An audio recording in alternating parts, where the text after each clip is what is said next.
Good morning. Well, Wall Street kicked off its trading week lower, opening after a three-day weekend. The Dow fell for the third straight day, really after Apple warned that it won't be meeting revenue guidance on the back of coronavirus slowing production and also weakening demand. And the market didn't want to hear that. So that's why we saw selling on Wall Street as traders locked in those profits. Meantime, we did see pockets of gold. We saw Netflix shares rising 2%, hitting their highest level since July 2018. Google parent Alphabet and Tesla also pushed ahead too.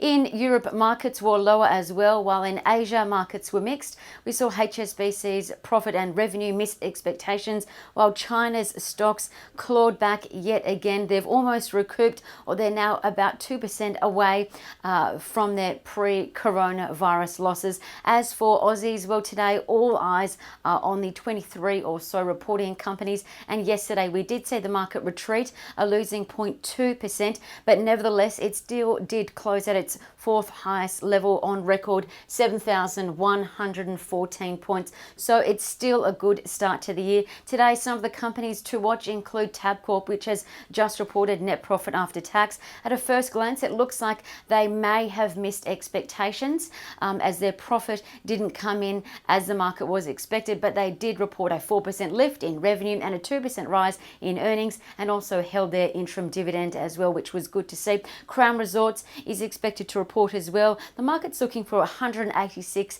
million in net profit after tax for the half year. Domino's Pizza, the market's looking for $78 million net profit after tax. And Fortescue, the largest focused iron ore producer in Australia, net profit after tax is expected to come in at $1.9 billion US. Wesfarmers, also keep an eye on them. Their net profit after tax is expected to hit $1.08 billion. And WiseTech, one of the market darlings that quickly took a tumble last year, their net profit after tax is expected to come in at $35.9 million. What else to watch? Well, the wage price index is out today, expected to show that wages grew 2.2% on a yearly basis in the fourth quarter of last year. And if the wage price index does remain at that 2.2% growth level, it means wages will be at their equal lowest wage growth levels since the last quarter, or since the second quarter of 2019. And the RBA says that wages are likely to be muted for the next couple of years, really as employers will need to focus on paying the increased superannuation payments that come into effect from 2021. But wage growth could pick up faster than expected if we do see labour market tighten more than expected. Meantime, let's quickly have a look at the numbers. Wall Street fell 0.6%, the Dow losing 0.3% overnight, while the Nasdaq advanced. In Europe, also a negative session. The German DAX down the most, 0.8%,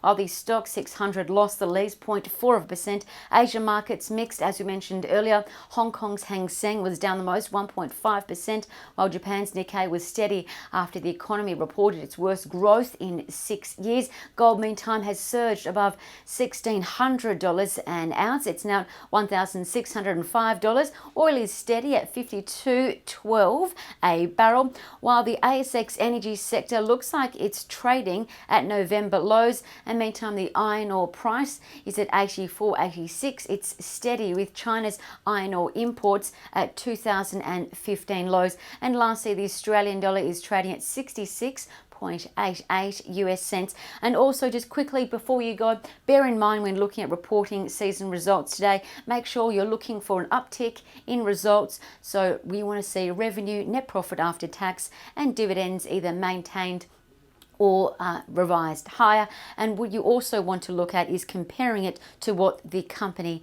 has forecast. And also, lastly, make sure you look at what's on the horizon for the full financial year and beyond. And that's it from us. Have a great day. Happy trading.